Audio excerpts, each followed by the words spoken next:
undi gushaza sinzi ko nzanayi ndayitera ariko sinzi ko nzanayi kandi koko niko byaba sinaziri hari inyuma nani imbere ku gikoni hari iwacu amezi ashize uko yambanaga yamenyeraga inka ngaha akaza akazandura akazikama n'abahora ni nk'uko inka yageraga ikibazo yabira akaza kuntabara. Urumva rero ko nanjye ndamuhombye ndababaye. Mugoroba uyu munsi aho turi mu gitaramo kwizihiza umunsi tekereza aho umubyeyi wacu yatuvuyemo ku cyumweru. Imana ikaba yaramuhamagaye, ntabwo tubishidikanya ko Imana yamuhamagaye kuko ubuhamya bwo burahari kandi bufatika, ari ubw'ababyeyi, ari ubw'inshuti, ari ubw'abavandimwe, ari ubw'abaturanyi. Ubuhamya rero burahari. Ngewe ku batanzi nitwa Gasore ka Sefuku Kandongereye na Kajyibwami. Ayo niyo mazina yanjye. Ndi hano rero kugira ngo dukomeze twese ko guheranwa n'agahinda. Nibyo koko yatuvuyemo. Kubizera Bibiliya atubwira ngo uwizera wese twizera ko tuzamusanga mu ijuru. Dufite ibihamya, dufite impamvu yo kubihamya. Ndagira ngo gahunda zose tugiye gutangira ndagira ngo tuziragize Imana, ndagira ngo dusenge. Twaguruke twese dusenga Imana. Turagushimye Mwami Imana yacu, tugushimiye ineza yawe n'ubuntu bwawe udahwema kutugirira, izina ryawe rihimbazwe. Wabanye natwe ndetse wabanye n'uyu muryango wa Bahore na Rena. Ushima yuko uhamagara Bahore akatuvamo, ntabwo tuye gushima izina ryawe rishimwe. Gahoro turakuraritse muri iki gitaramo ubwo twizihiza kugenda kwe, kutuvamo kwe, tunategura n'ibirori byo kuzagumuherekeza ku munsi w'ejo. Turakuraritse ngo uzubane natwe. Buri wese uri bugire icyo avugira aha hantu Mwami, kibe kidukomeza, kibe kidusubiza mu ibyiringiro, maze nuza gutwara itorero ryawe twese tuzagusanganire twishimye. Tubyambaje mu izina rya Yesu. Urakoze. Gahunda y'iki gitaramo ukwiza kubiteye, turaza kumva ijambo ry'Imana. Wateguye kugira ngo tugeze ijambo ry'Imana. Ijambo ry'Imana ryo ryonyine ridukomeza, ryo ryonyine ritanga ibyiringiro, ryo ryonyine ritanga ihumure, ryo ryonyine ryagera ku mutima ubabaye, ushenjaguwe. Buri wese arababaye mu gihe nk'iki. Guhagarara imbere y'abantu biba bigoranye, ko data wacu yarabanye, data wacu asize umuryango mugari cyane, kandi yagiye abana. Twari tukimukeneye, twari tukimukunze. Nkunda kuvuga yuko imyaka bagezemo ari inzu y'ibitabo, inzu y'amateka, abitse amateka menshi, ariko Imana yamukunze kuturusha. Ibyiringiro dukomezanye, twambare imbaraga z'Imana. Niwumva hari imbaraga ufite, ukomeze mugenzi wawe. Ubu ni ubukwe bwe bwa nyuma turimo dutegura, turi mu myiteguro ya nyuma. Uko mubizi, umuntu agira ubukwe butatu. Ubukwe bwa mbere ni igihe avuka, ntabwo aba abizi. Ubukwe bwa kabiri nubwo akora arebesha amaso akanabwitegurira. Ubukwe bwa gatatu ni ubu ategurirwa n'ubundi nabwo adahari.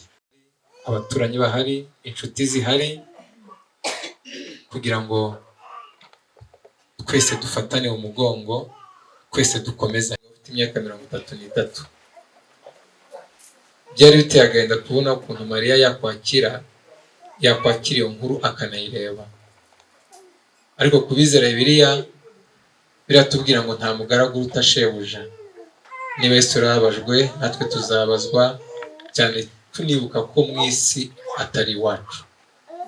Mu isi ntabwo ari iwacu, imirimo yose dukora izaduherekeza. Ntabwo ari iwacu, turababara, tukarira, ariko mureke tugire ibyiringiro ko mu ijuru ntabwo tuzashyingura, tukazabana nawe. Tagira ngo ukomere. Niko Yesu yabwiye Petro. Imana bakomeze. Reka rero twakire kumwe na Pasiteri Gatusi kugira ngo tugeze.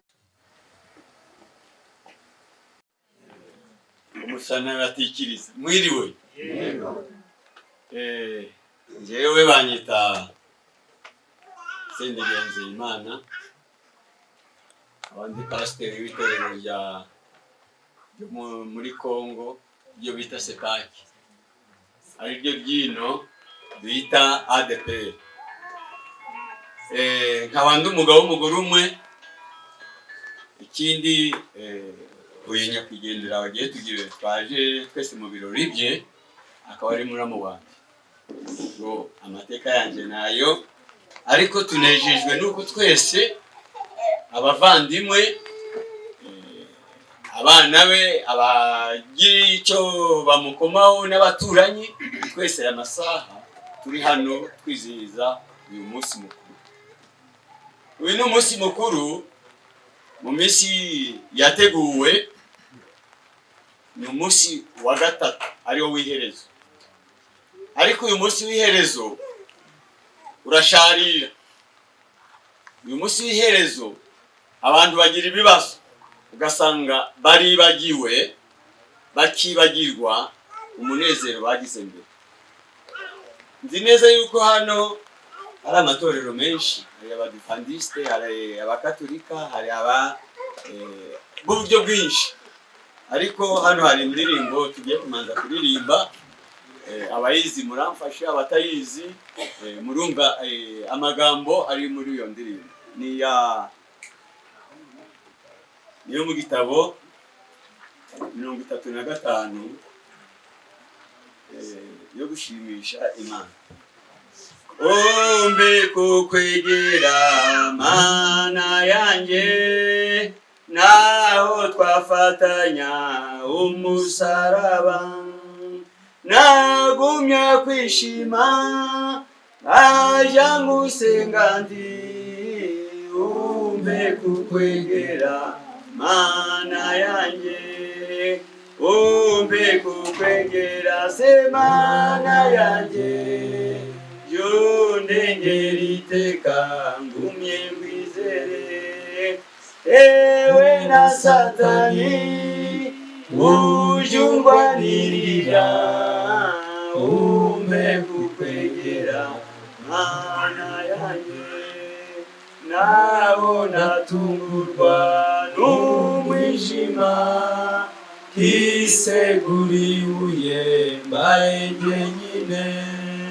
Zabe nka Yakobo doti ryo mwijuru, omeze mwegere Mana yanjye. Wakinguye ijuru se Mana yanjye, urwego ruriho rutugezayo. Mugenzi komera, yusabite kuti tujye tugumana Mana yanjye. Iyi ndirimbo, kino gice cya gatatu kiri kuvugaho amagambo ngo naho natungurwa n'umwijima, kiseguriye mbaye jyenyine. Nzabe nka Yakobo ndoti ryo mu ijuru, umeze nkwizere Mana yanjye. Mwami wacu ahimbawe cyane. Siho twateguye turareba ijambo ry'Imana ridukomeza, kandi ijambo ry'Imana niryo twese tugira ngo twumve.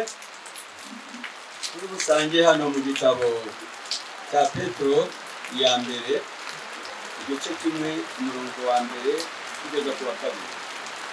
Ari kuvuga hacyatsi Petero intumwa ya Yesu Kristo ndabandikiye mwebwe abimukira n'intore mu batataniye Apondo, Galatiya, Kapadokiya, muri Aziya, Bituniya, mwatoranijwe kuko Imana Data wa twese yabamenye kera mubiheshejwe no kwezwa n'Umwuka kugira ngo mwumvire Imana ubijagiwe amaraso ya Yesu Kristo.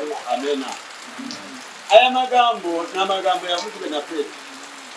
Uyu Petero yabwiraga inshuti ze, yabwiraga abantu batatanye, nk'uko muzi abantu batatanye bagatatanyira mu isi. Amena, amena. Bagatatanira hehe? Mu isi. Ashaka kubibutsa ati iyo mwagiye hose mugatatana, mumenye ko muri abashyitsi n'abimukira. Mumenye aho muri ko atari iwanyu. Mumenye yuko umushyitsi atagira amategeko ahandi ahari acumbitse. Mumenye ko muri mu macumbi ariko ko mufite iwanyu. Igihe nikigera muzimuka. Amen, amen. Igihe nikigera muzagira mute? Muzimuka. Arabibutsa mwebwe muri abashyitsi mukaba mugeze muri cya gihugu, mwe kwifata nk'abacyagihugu kuko mumenye yuko hari igihe muzimuka mukajya iwanyu. Mwami wacu ari mbazo cyane. Uyu mwene data yimutse. Hari amagambo hano mu gitabo cy'umubwiriza atubwira, hano mu gitabo cy'umubwiriza hari amagambo ari kutubwira.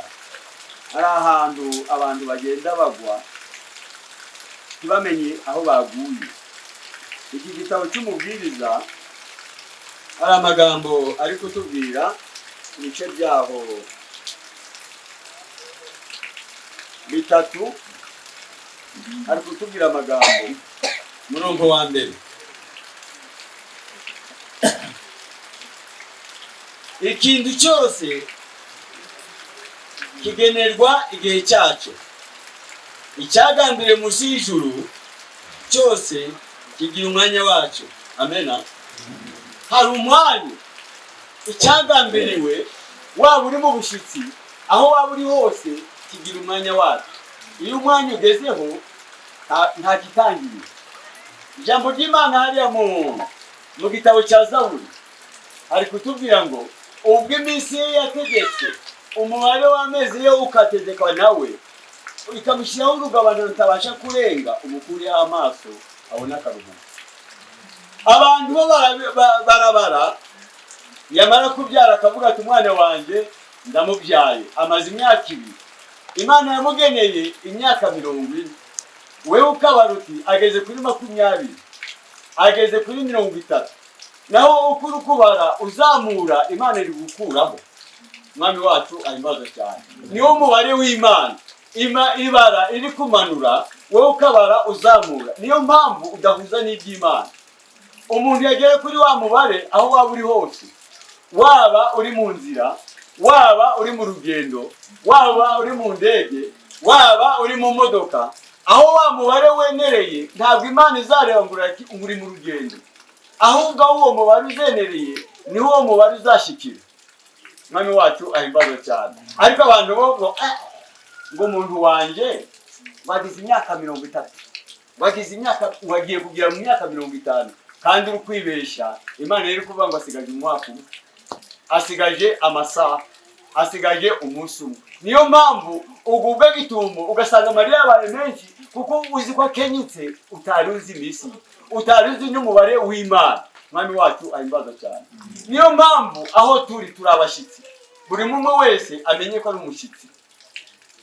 Hano muri icyo gitabo cy'umubwiriza hari kuvuga mu itangira ryacu, murebe ko abantu tugenda tubara imibare yacu idahuye n'iy'Imana. Aho hepfo ari kubara ngo hariho igihe cyo kuvuka n'igihe cyo gupfa. Haleluya. Amena. Hari igihe cyo kuvuka n'igihe cyo gupfa. Iminsi mikuru ni itatu. Umunsi mukuru wa mbere ni ukuvuka. Amena, amena. Iyo umubyeyi abyaye, umwana azayishima. Abakuru nshaka kubaza abakuru bari hano.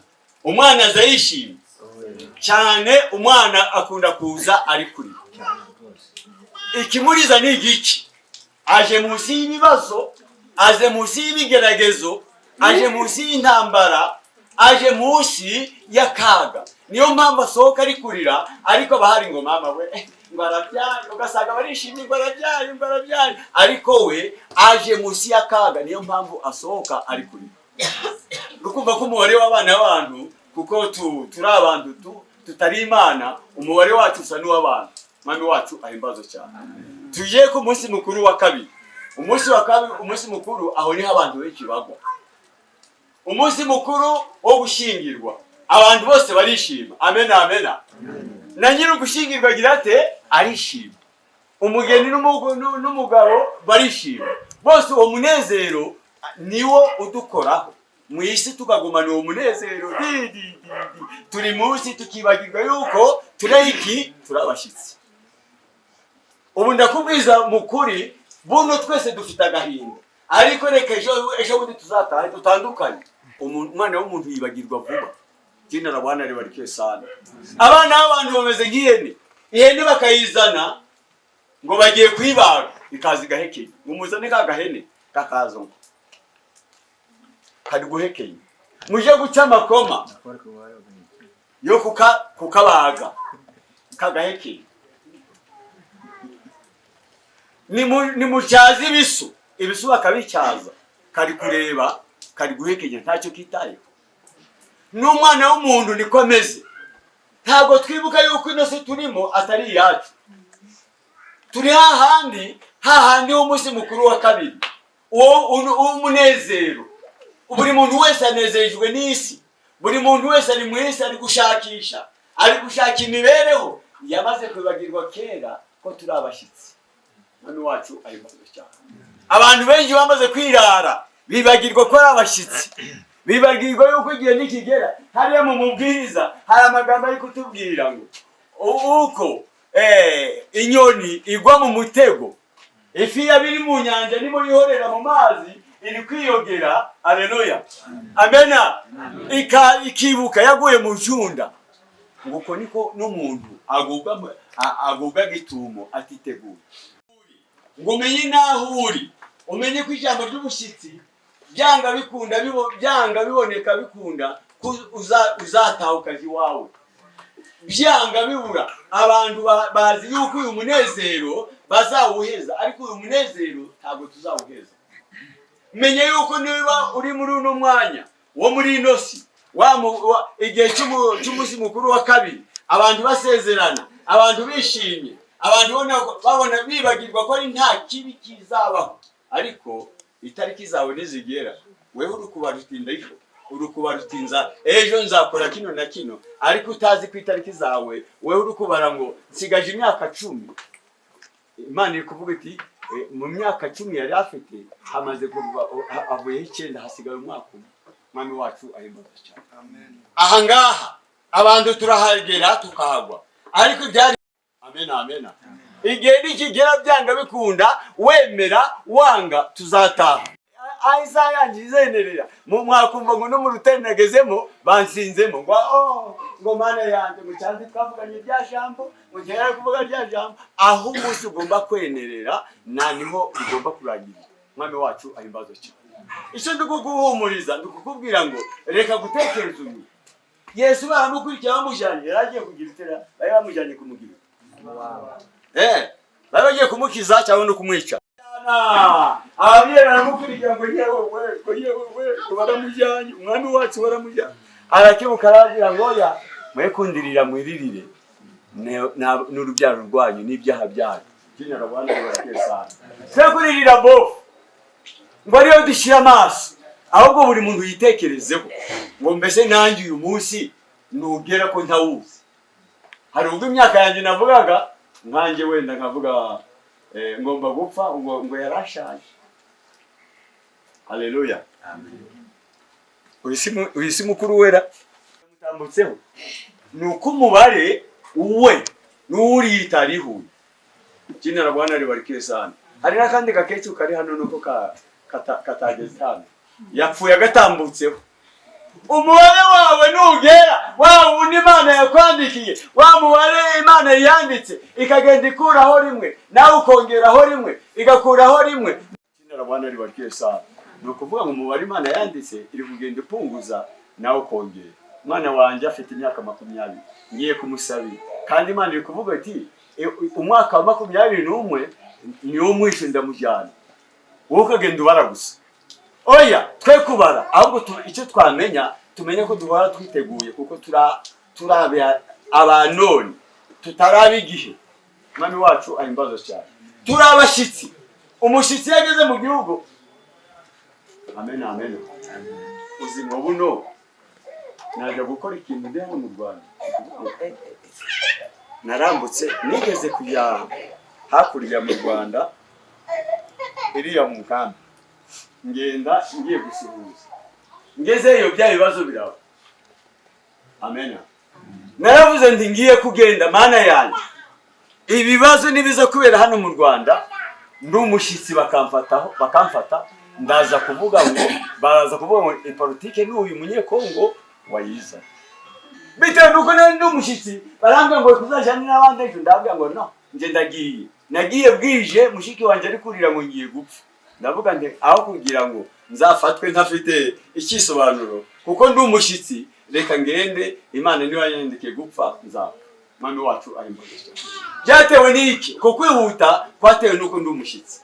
Ndashaka kukwereka yuko hano muri nosi ubyina wishima urya unezererwa wifuza kurya inyama gusa wifuza ijambo ry'Imana rikutubwira ngo umurimo wawe werekeje amaboko. Mu mubwiriza ibice 9 murongo wa 10 rikutubwira ngo umurimo wawe werekeje amaboko yawe ukorane mwete kuko ikuzima uzaja nta yindi mirimo.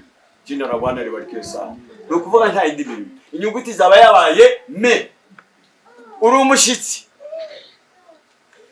niba uri muri nosi menya kuri umushitsi korana na ange uri kuvuga ati iki kintu niba ijambo ry'Imana rigikomanga reka nanjye njyane kuko ejo hari ubwo nagenda. Mami wacu ayimbazo cyane birasaba ngo iri jambo ntiri guca uruhande ngo utekereze uriya wagiye itekerezeho utese nanjye ejo ko nibagiye ko ndi umushitsi nanjye rumbayeho kuko mwene data rwamubayeho nabigenza. Reka kugira amatwi nk'ayihene. Ihene baje kuzana umuriro cyo kwibaga bagashaka ibisu bagashaka amakoma iri kureba ariko ntiyibaze ngo bagiye kugira ute. Reka nawe kugira amatwi nk'ayihene kuko uri umuntu. Muzi cyatumye Imana ire mu muntu murakizi harimo n'abasaza benshi ntago muzi Imana icyatumye ire mu muntu ikamutandukana n'inyamaswa. Hari aho nasomye mu mubwiriza ari kuvuga ngo inyamaswa ngo bayiremye mu butaka ko baremye umuntu ariko noneho nipfa izasubira mu butaka. Amena amena muvuge ngo amena amen. Izasubira mu butaka ariko igiye kugera ku muntu ngo umubiri uzasubira mu butaka ariko umwuka uzasubira aho wavuye ni mu ijuru.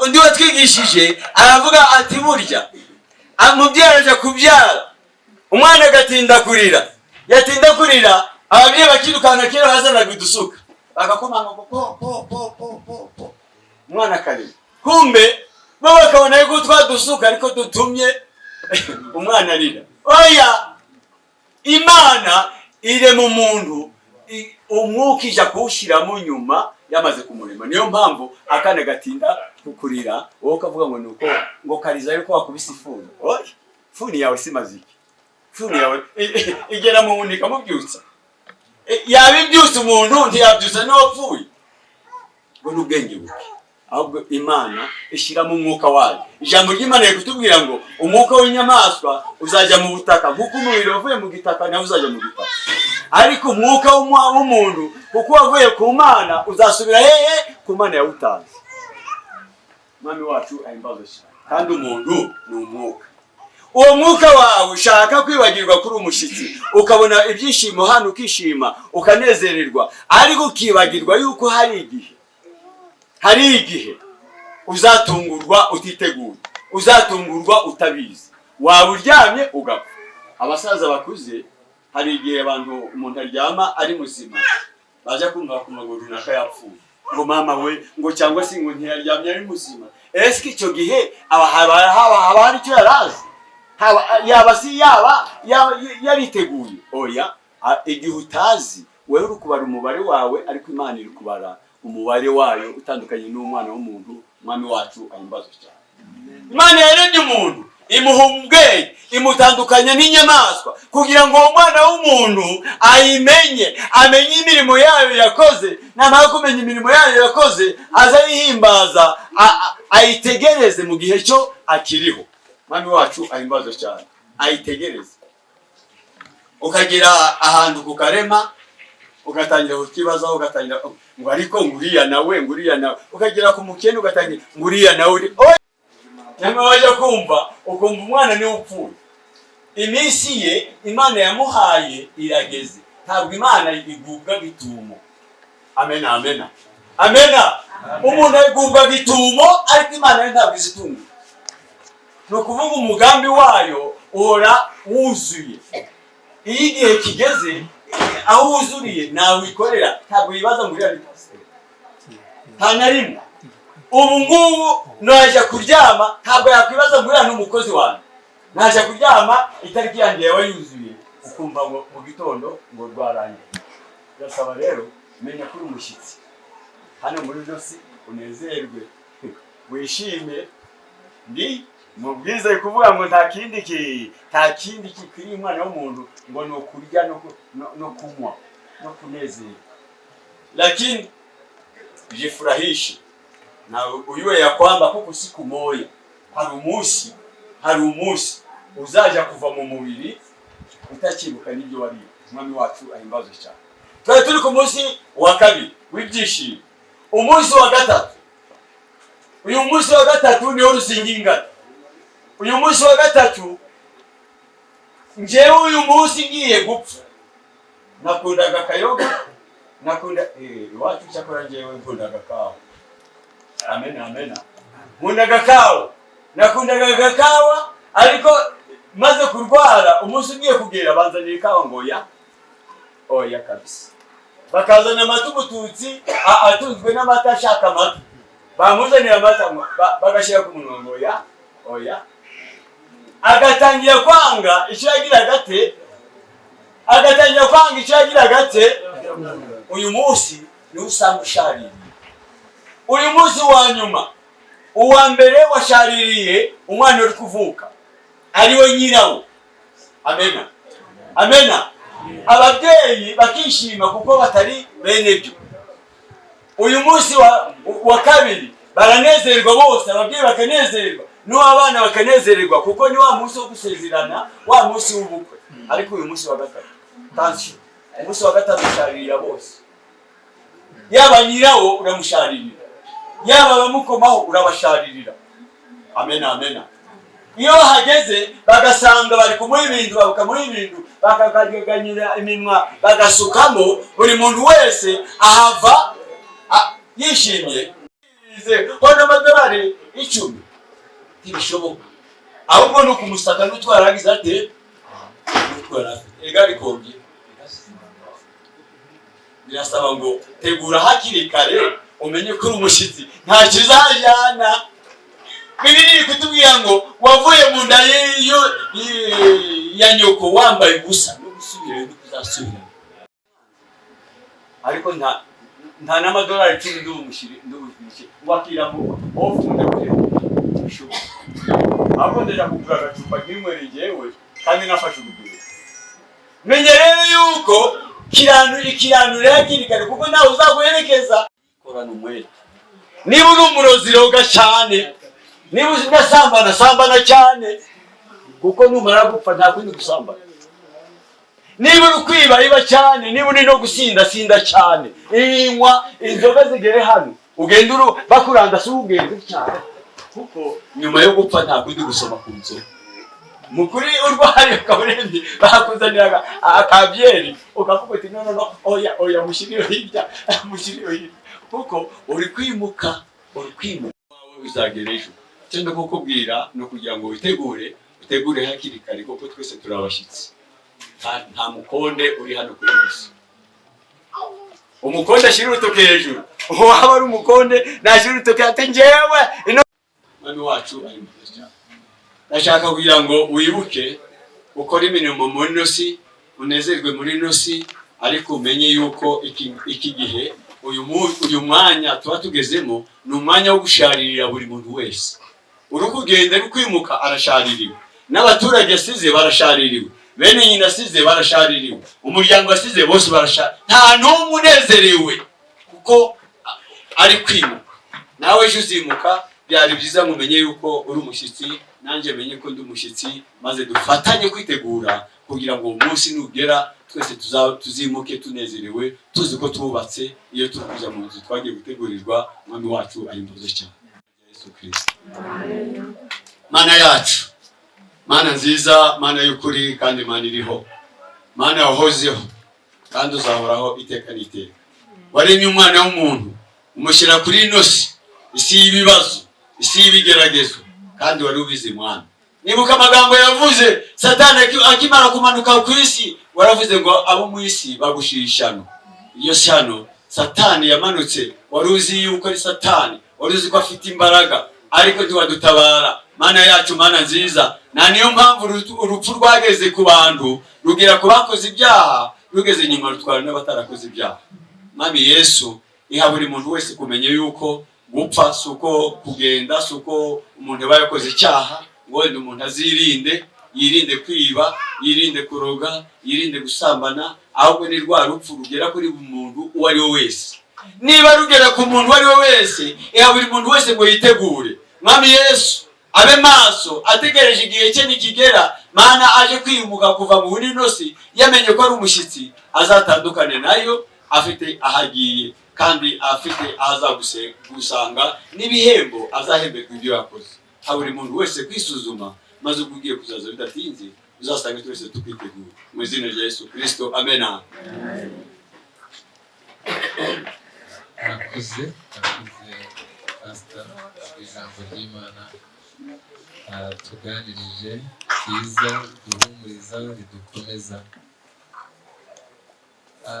Ndatekereza yuko hari ibintu bigeze kuri 8 umugabo bita Umuco yanditse, aho ndavugamo gusa 3 bituma tugira impamvu yo kubabara. Impamvu ya mbere ituma tubabara iyo uwacu atuvuyemo, impamvu ya mbere ni uko tutazongera kumubona hano ku isi ndetse tugeze mu ijuru, ituma tubabara cyane, imitima yacu igashenguka. Impamvu ya kabiri ituma tubabara nuko aba afite amateka asize uko angana. Amateka ye atuma tubabara. Iyo umugabo ari mu rugo agira intebe yicaraho, ntabwo iriya ntebe isibangana mu mitwe y'abana, mu mitwe y'abaturanyi.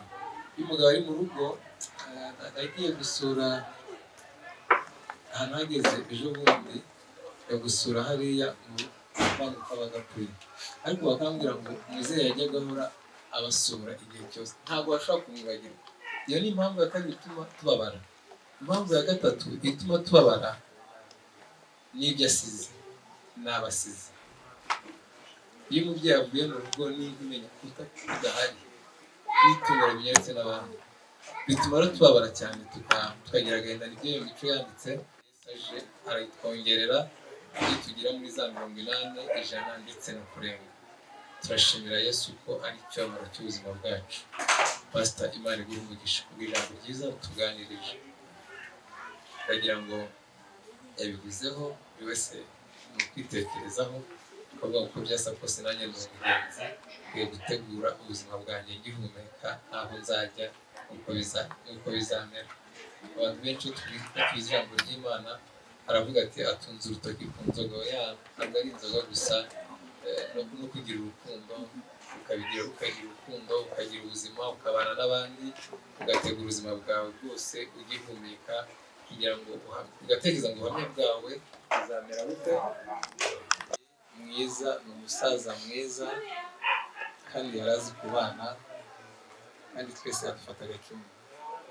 Ariko mu bantu babanaga hano ku buzima bwose bwa buri munsi, kugira ngo hagire azamumbwira muhe ijambo azamu. Hano hari abavandimwe benshi b'abaturanyi babanaga nabo.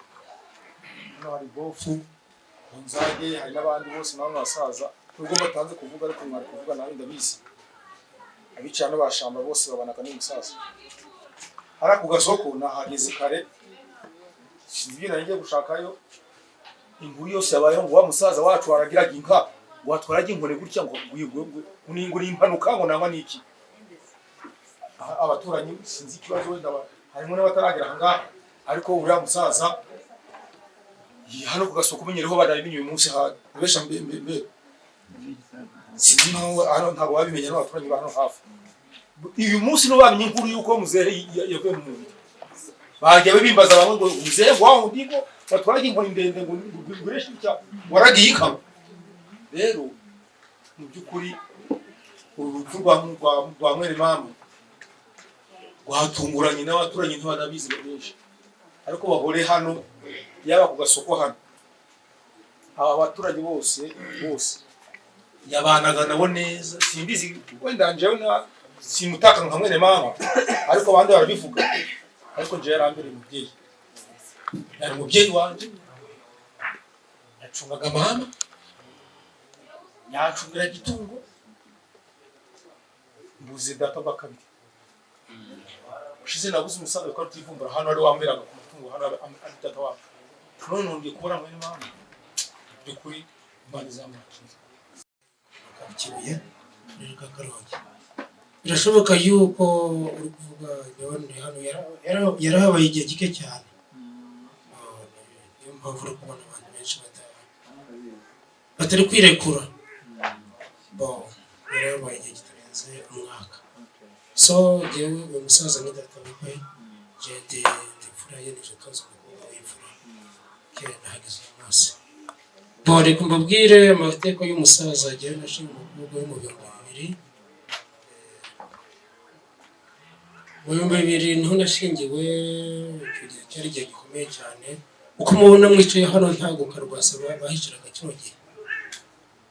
Icyo gihe mu 2000 ntago wiciraga karwasa, inyarubande n'abazima ntawiciragamo, cyuve ntawiciragamo, ntago byari bimeze nk'uryo. Ariko icyo gihe nashinga umukobwa kandi byari ibintu bitameze neza cyane, ariko mu nama yakunda kubwira urugo, ni yari umusaza ubwira urugo rw'inama, yari kiri umutoya. Icyo gihe ntago yarameze nk'uko ashaje, yaragize nkangize uyu munsi. Icyo gihe yari akiri mutoya kuko umukobwa yari imfura ye, akamugira inama, akagira ute mu bukene bw'icyo gihe mu 2000 urazi yuko amafaranga mutunzi no minsi ntago yari ahari icyo gihe. Icyo gihe cyari igihe gikomeye cyane no kubona inka byari bigoye, ariko akagira inama urugo agakora cyane. Igihe cyarageze 2005 aratembera, inka yari amaze kubona nk'ikibita ngo 3 azijana Kongo araziragira. Ngezeyo hagana mu 2008 aduranye inka nziza, umva ko uyu musaza yari umuntu witaga ko by'urugoro. Ndabivuga ko imfura ye wakunze kuvuga kenshi ngo abahari banze kwirekura. Mbo barabizi ariko banze kwirekura, kubera yuko ntago ari kenshi cyane abanyarwanda dukunda kwirekura. Uyu musaza igihe cyarageze yifuza kwimukira hano, ibyo byose yarageze ubushobozi bwo kwimukira. Yarageze mubana neza kuba ngeze hano mvuye Karongi mu nkambi ya Kiziba, ugasanga mu rugo rw'umusaza hari abagabo bangana gutya. Nta bundi buhamya utanze, nta wundi ubutanze udushingiye ko kukurebesha amaso gusa. Bishatse kuvuga yuko igihe gike yari amaze hano, yamaze n'abaturage ba hano neza cyane. Uriya musaza ni mukuru we, uriya vuba neza. Kuba wenda yicaye hano umuntu yashaje ntago yabona icyo avuga, ntago yakibona icyo avuga, ariko kuba abonye abaturage ba Karwasa n'umurenge n'iki Karwasani umurenge wa Cyuve. Kuva mu murenge wa Cyuve hari abantu bicaye bangana gutya baje gufatanya natwe mu kababaro k'umusaza watuvuyemo tuvuye Karongi igihe kirekire kibaye Karongi hano yabaye igihe gike. Nuriya musaza mukuru waje hano agasanga abantu bose bicaye bangana gutya, nawe urishimye cyane muzehe, nawe rwose wishimye cyane kuko ubonye umurumuna wa hano igihe yaramaze hano gikeya kibanyemo neza n'abandi, kuko igihe yarabaye hano cyari kibaye ni gikiya cyane ariko ni ikiya gishoboka. Gapuya yarabivuze ni murumuna we nageze hano ejo bundi niho nameranye na Gapuya, ejo bundi ngeze hano rimwe kuva aho umusaza agereye hano, ubu bwa kabiri nje muri ibi bikorwa bitari byiza, ariko nageze hano rimwe ndi kumwe na Gapuya ntabwo nari muzi, arishima cyane Gapuya n'umutima ndakwishima. Murakoze cyane mu bavandimwe muri aha, uyu musaza nguko mubibonye i Karongi n'uyu munsi muri kubona dore uyu musaza w'i Karongi nawe ni muramuwe, murabona yuko ari Karongi yabanye nabo neza, ari hano i Musanze yabanye namwe neza, hari n'abandi muri Kongo yabanye nabo neza, hari n'abandi bakomotse mu burasirazuba yabanye nabo neza. Ibyo byose umusaza yari ihuriro ry'umuryango. Ubwo rero icyo nashatse ibyo mvuze ko ari gusasira, nashaka kubabwira yuko kugira ngo umuntu asaze ave mu mubiri bigira inkomoko. Ntabwo ndi pasiteri yabivuze, ariko kugira ngo Imana yemera kirimo umuntu yamuriye mu ishuri yayo, ariko igihe cyarageze umuntu aragomera Imana, amaze kugomera Imana akora ikizira, agomera amategeko y'Uwiteka, nuko arya kutunda yaraje kurya Imana amubwira ati niba waririyeho no gupfa uzapfa. Iki nicyo gitureje uyu munsi yuko uyu musaza yapfuye, mubyita mu mvugo zoroheje zo koroheza ibintu, ariko Bibiliya iratubwira yuko n'urya kuri iryo tunda no gupfa azagira ute uzapfa. Yari inkomoko y'urupfu, umusaza yapfuye. Mu Kinyarwanda cyiza tubyita yuko yavuye mu mubiri cyangwa se yitabye Imana, ariko muri Bibiliya iratubwira yuko ari ugupfa. Igihe cyarageze rero, igihe cyarageze kirekire, Imana ibonye yuko ibyo bintu bitari byiza irabigira, irabyorosha, irongera yica inyamaswa, iravuga ati itazi igitambo cy'umuntu. Birakomeza, igihe kiragera abantu bakomeza kwigira n'Imana binyuze mu bitambo. Imana yemeye yuko uyu musaza yapfa uyu munsi, niyo yemeye yuko Enoki apfa afite imyaka itarenga 300. Yakoranye n'Imana neza cyane ku buryo Enoki yari buramye, ariko Imana yemeye yuko Metusela arama imyaka irenga 900, ariko Enoki ajanwa afite imyaka itarenga 300. Metusela amara imyaka irenga 990 nawe ararama. Kurama ntago bivuze yuko ukorera Imana neza, kugenda ukiri muto yantu bivuze yuko wahemutse. Imana yishatse iragutwara, urukumvikana. Imana yishatse igirute iragutwara. Imana no yemeye yuko Enoki agenda, Imana no yemeye yuko Yowasi Imana yari imwanze, yari yemeye yuko uyu munsi agirute ataha kubera yari mufitiye umugambi. Yowasi yatashe afite ayo imyaka 20, Manase ayobora imyaka 50 kandi adakorera Imana neza. Ntabwo kurama bivuze yuko mwakoreye umuntu yakoreye Imana neza. Nta kugenda umuntu ari mutoya bivuze yuko yakoreye Imana nabi. Abatoya be batari bamucika kuko akaga kwisi no kuva kwisi, abatoya bagize ute batangiye girute kukuvaho, ugatangira abakobwa bagapfa, abakobwa bagapfa, abahungu bagapfa, ugasigara uhagaze wenyine ku musaza. Imana ishimwe cyane kandi Imana ihabwa icyubahiro cyane yuko abana be bose abasize nkuko Imana yabamuhaye. Ahubwo cyo nasaba Imana nuko twese uko turaha ari abayobozi mu itorero n'abapasiteri nsanze hano, ari abayobozi b'umuryango, nuko twese inshingano dufite no gucumbukura ikivi aho yari yakigejeje. Imana ishimwe cyane, amen. Bari bazi imico y'uyu musaza, kuri n'umudamu akaba yagira isoni zo guhagarara ngaha, ati mu maso y'abantu bangane batya ihangara ryo guhagarara hariya. Ariko mu by'ukuri uriya yavuze ngo abanyarwanda ngo bakunze kwirekura kubi ni ukwirekura kuvuga ibibi, ariko kuvuga ibyiza nta cyatuma utirekura. Uyu musaza Bahore akimukira ahangaha yabanje kuba muri ya nzu hari imbere ayikodesha, ariko twabanye neza ku buryo abagiye yaje kumbaramira nanjye nkamubaramira, kavuga ukuntu nabaye muri Kongo, ambwira ko nawe yabayeyo, abonze nkumva nawe arabazi, n'udusozi twaho nkumva aratuzi. Bahore rwose singiye kuvuga byinshi, ijambo ritavuzwe n'ibinyama mu zindi, umuziho kubana kwe avugira ahangaha ko njye twabanye neza. Murakoze, Imana ibahe umugisha. Bashe gushima Imana ubwo mpagaze ahangaha, gasaba Imana impaye ubutwari kugira ngo ugite mbona kuri musaza wanjye aho namenyaniye nawe, aho nabonaniye nawe ahangaha. Wenda muri Kongo nari ngiri mu butore ko nabwo ndamuzi agace yabayeho, n'ubundi ari imfura, no mu busore bwe ndamuzi, yari imfura mu muryango wacu. Rero ubupfura bwe n'ubundi arabusazanye, kuko n'ubupfura bwe Imana irabugaragaje, imujyanye tumukunze nayo imukunze. Ubwo rero Imana yamukunze kuturusha, kandi ifite ubushobozi bwo kugira ngo imujyane uko ishaka. Aho yagereye ahangaha duturanye, ni umuvandimwe wanjye, ni musaza wanjye, yaje ansanga aha, ariko twabanye neza, yambereye musaza wanjye mukuru. Ahangaha ntacyo nari mbaye, yaranshigikiraga. Ntuye hano hirya ye, nawe atuye hano, ariko n'imbwa yamukaga agasimbuka kuko yari afite imbaraga nyinshi. Yageze hano ari umuntu ukomeye, afite imbaraga rwose, asimbuka inyuma y'inka. Nuko ari satani yatuvangiye, buriya yatuvangiye, yasimbukije mu kanya gato, ariko Bahore yari akomeye. Wabonaga ari umugabo w'ibigango, ushoboye, nta n'ikintu cyamushobora, nta n'uwamukubitiraga ubusa, ahubwo yakubita benshi.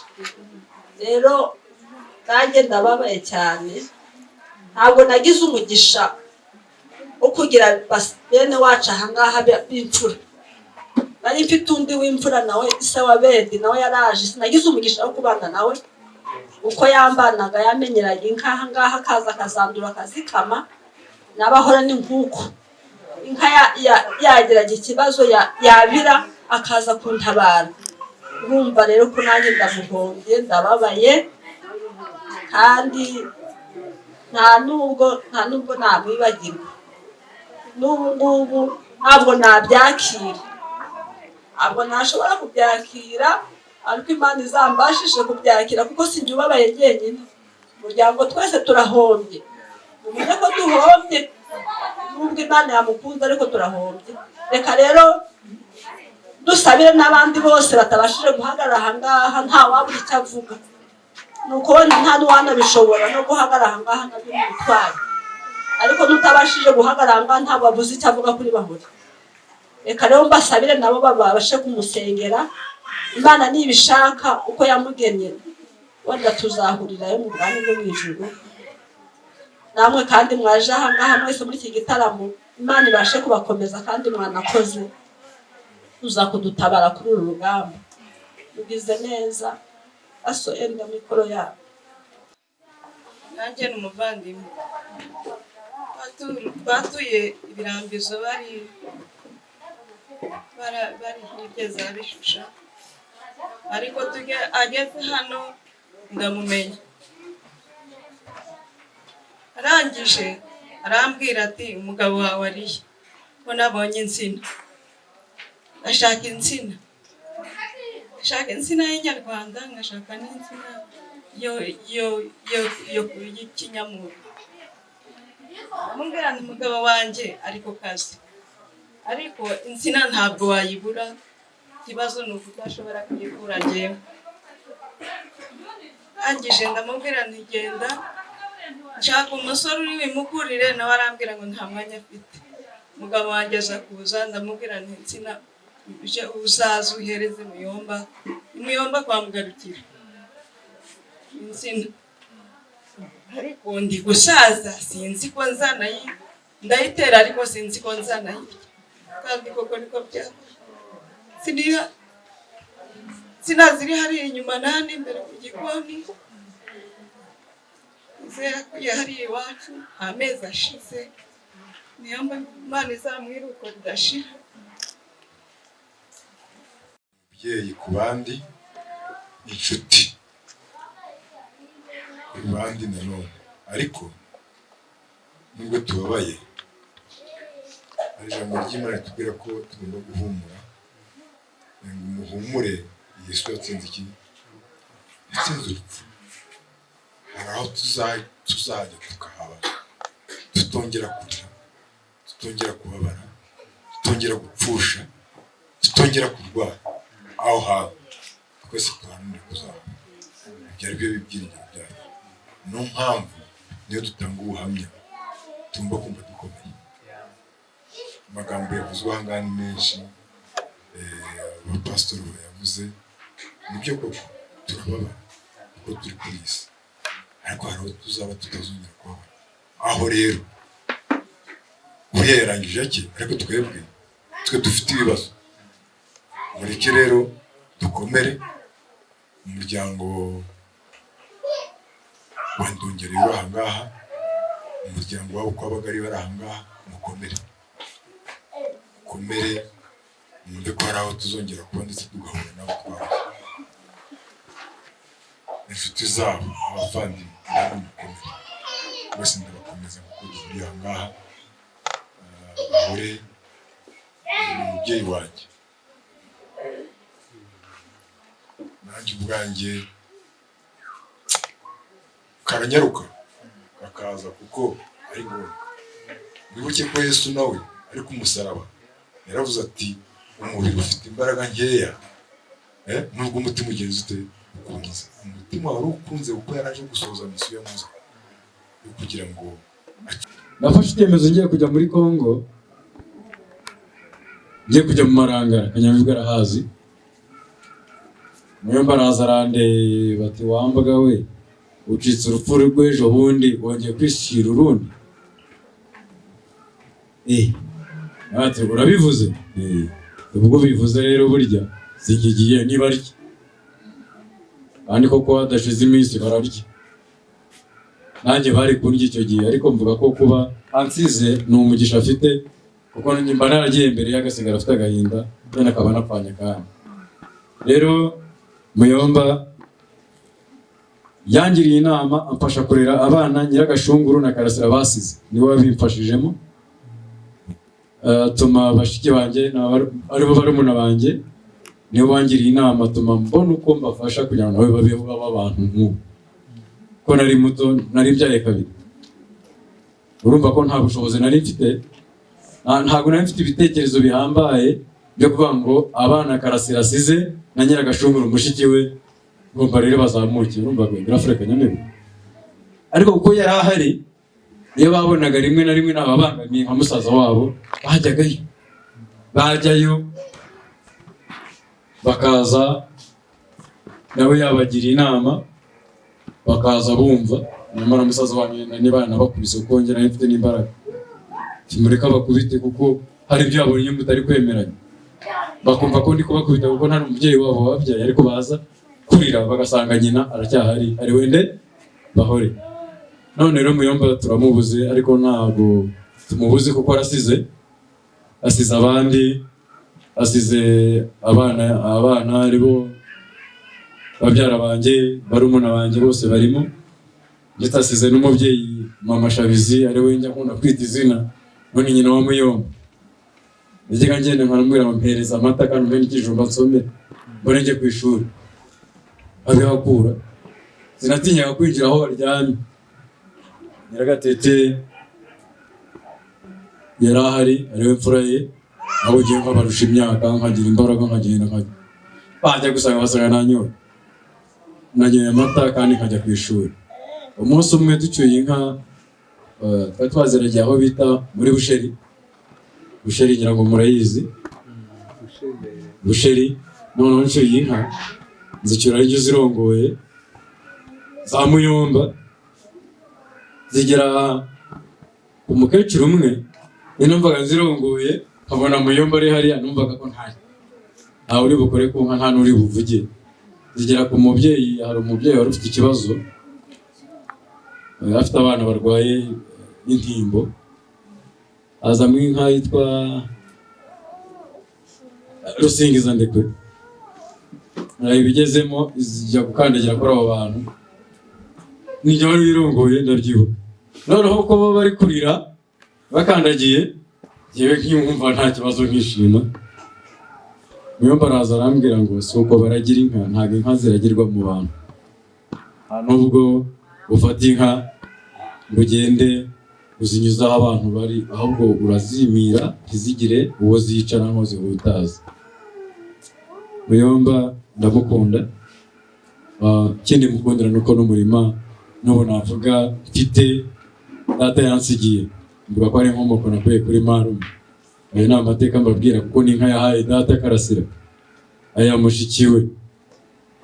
Iyo nka tuyigura umurima ku ishyamba, Grafrere arahazi Kanyamirwe, n'uwo murima ubu urahari. Ubu mvuga ko niyo uribwa uzaribwe, ariko marume Kajyibwami ariwe Bahore yaduhaye icyo bita, uko mbivuze murabyumvisha, yaduhaye interuro. Turiho twarakuze kandi umurimo waradukujije, kandi udukuza turi kumwe n'ababyeyi n'abakuru be bose bari bahari. Rero marume Bahore niyigendere, gusa arasize kandi yadusigiye indangagaciro. Tuzagendera mu ndangagaciro ye nk'abishwa be, ndetse nzi ko n'abana be ari uko. Ku rundi ruhande nuko icyo namwifuriza nuko yazagira amaherezo meza, kuko hagiye ntabwo mpazi, ntabwo nzahagiye, ariko gusa azagira amaherezo meza, kuko ibyo yatangije yakoze byiza. Be nk'umuryango, nk'abavandimwe be, nk'abana be, yakoze byiza. Imana nizi iherezo rye, Imana imuhe umugisha. Kandi twese hamwe nabifuriza nk'abavandimwe, nanjye ndimo kwihangana gusa. Karongi yarabanye nawe ahantu, hari na akuze Prudence, bana ba nyina cyane. Turabishimira Imana, turababaye ariko ntabwo twihebye. Hariya hariho ba masenge bashikiwe ko batabasha no kuba bavuga. Data wacu we tuzamuha umwanya ejo arawufite, kugira ngo muri ubu mugoroba tubasangize menshi ku makuru ya data wacu wagiye, batashye, Imana yahamagaye. Nabwira abantu yuko aho yagiye ni mu ijuru rwose, ntabwo dushidikanya ko yagiye mu ijuru nk'uko pasiteri yahoze abituganiriza. Mu matangazo asa nk'aho ari nuko uko mwabonye kuri schedule iri kuri status cyangwa se ku matangazo ahari, nuko ejo mu gitondo hakiri kare azagenda abantu bakeya bazajya i Kigali kuzana umubiri. Tuguhaye icyubahiro kuko wabanye natwe, izina ryawe rishimwe. Twumvishije ubuhamya bwinshi buvuye mu bavandimwe, buvuye mu nshuti, buvuga kuri Bahore n'imirimo yose yagiye akora. Ushimwe Yesu kuko wamushoboje igihe cyose yamaze ku isi, akabasha gukoresha igihe cye neza. Uhabwa icyubahiro Mana. Tumwigiyeho byinshi, twize byinshi ku buzima bwe, twize byinshi ku buto bwe, twize byinshi amaze gukura, twize byinshi ku imibanire n'abandi. Uzadushoboze natwe kugira ngo ibyo twize tuzabishyire mu bikorwa, maze Uwiteka Imana tweretse umunsi w'ejo, tweretse iri joro, ubane natwe. Abagiye gutaha bajya mu mago yabo ubaherekeze ubagezeyo, natwe dusigaye hano ubane natwe Mwami. Komeza imitima babaye, komeza imitima bashavuye, komeza utwomoye Nyagasani Imana, uduhe ibyiringiro, uduhe kwizera no gutekereza ko umunsi umwe tuzaba mu ijuru ahataba agahinda no kubabara. Tugire neza. By'umwihariko turasengera umuryango wa Bahore na Rena, Nyagasani Imana ngo urusheho kubakomeza cyane kandi babe hafi. turagushimye. Gahunda ejo tuyibise mu biganza byawe, iziyoborwe nawe. Mwuka wera uzane natwe kandi uzatugirire neza. Ngaho bana natwe rero Nyagasani Imana yacu, twize mu biganza byawe muri asiranse yawe idashira, ngo turinde umugisha wawe. Ijoro tugirire neza mwami. Ngaho ntugane ubane natwe, ni mu izina rya Yesu Kristo. Amen.